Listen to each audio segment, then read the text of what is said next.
It was a grippy start of the day. I mean, lots of riders saw what happened yesterday, saw a big group go up the road. They look at the profile of this stage and they think this is one of those days when a breakaway group just might be able to prevail. Here's your 7-man breakaway clear of the field. A couple of riders that'll be familiar to you from days past, particularly Ben Healy in those pink colours, who managed to hang on for a fine 5th place finish yesterday. So close to what would have been an epic solo stage success. She clearly managed to recover well from that. And look at the wind blowing from the left-hand side, coming off the beach, and that's forced your breakaway riders. They've got enough room on the road that they can all get the shelter into echelon formation. Jumbo-Visma spotting an opportunity perhaps to get busy here. They've put their entire group onto the front to roll through. Still, we haven't had a big split. I wonder what's happening. If we got the overhead, we'd probably have a sense that actually has forced a bit of a split. Aye, absolutely. We've got a front group of probably about 40 or 50 riders, and the rest are scattered to the 4 winds, and there's frantic activity trying to get back on. Jumbo-Visma, and there you have it. It's not a huge split just yet, and I wonder if there are any significant figures that have missed this one, but they'll go on with this for a little while longer, as long as we're down by the seaside. Remco Evenepoel gives a little flick and says, come on, pit mads. And there's bodies everywhere, a few in the cars. Riders dangling off the back here. Great images, aren't they? The gap is down to 1 3/4 minutes. Oh, and there's big moment, and riders down, crash, and a lot of riders have hit the deck. That's what the crosswinds do. We've lost quite a few riders from Jumbo-Visma and Sport Vlaanderen as well. Are we going to get a side of this? Watch sort of middle of the bunch. Well, that's actually really close to the front, and there's a lot of heavy hitters have had a heavy hit as riders spilling out onto the right-hand side, finding the bike path as their path of least resistance. There's a lot of riders, quite a few Alpecin Phoenix riders, Uno X team almost entirely. Meanwhile, there's the split. Big opportunity here. Remco Evenepoel is going, oh, what do we do now? Because the crash and the efforts have caused a significant split there. So Remco Evenepoel has Asgreen.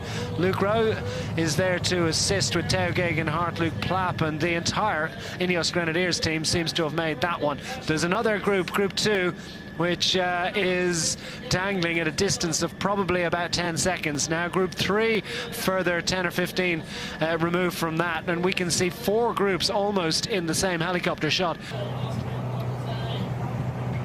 Evenepoel hasn't missed a trick. It's just so strong, finds it ridiculously easy to make these. Casper Asgreen is there. What a strong engine he is. The US Grenadiers squad, they'll push on with this one. They're not going to hang around. Here we go. These are riders who were delayed by that crash, and as I said, they're in the cars and they're working hard to make their way back up, and they'll be thereabouts. We've managed to find them. I wonder what the gap is to the main peloton up front, but you've got what, about 10, maybe 15, 17 riders. And those riders still are quite on. It's a big effort. Oh, look at that. It's Tunison, I think. And yeah, Mike Tunison has, well, we already knew he was one of those riders delayed.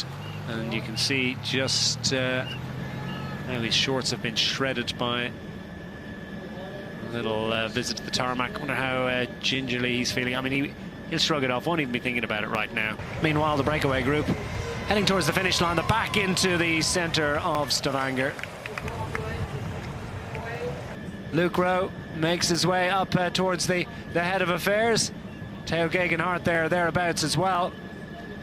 And we've hit the Gressabakken as we watch the main peloton in pursuit of the breakaway group, and they're not too far up the road. They're just a matter of a handful of seconds. And who really wants to press on? Who's going to be last man standing from this breakaway group? Because as the peloton behind swarms in pursuit. Here we go. It's Remco. I think it looks like Evenepoel. Tough to see. So we're looking up front at Corbin Strong, showing himself to be very strong. Vermeersch as well, looking good. Healy not as strong as yesterday. Remco, Evenepoel, or is it a Jumbo-Visma? It's hard to make it out from this remove, but it looks indeed as if it's a Jumbo-Visma rider that's starting to make his way across. Is it Tunison, or could it be Van der Sande? It's Corbin Strong and Vermeersch up front that are on a good day. Healy's overhauled.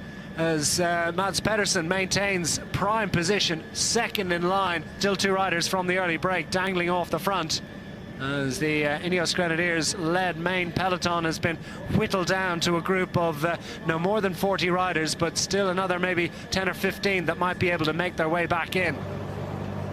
Bardiani's CSF also handily placed, and inevitably Timo Rosen fancies this one. It's a nice opportunistic move from the Dutch national champion. Rosen from Jumbo-Visma gives a shout to Corbin Strong to let him know they're coming up, and make sure you can try and get on the wheel of Timo Rosen. It doesn't want to take any passengers with him, and Rosen makes a little extra effort. Corbin Strong's equal to that one. Vermeersch hanging out of a big gear, just about manages to latch on. Still dangling, it's 4 kilometers to go, and Rosen's got the fresh legs in there.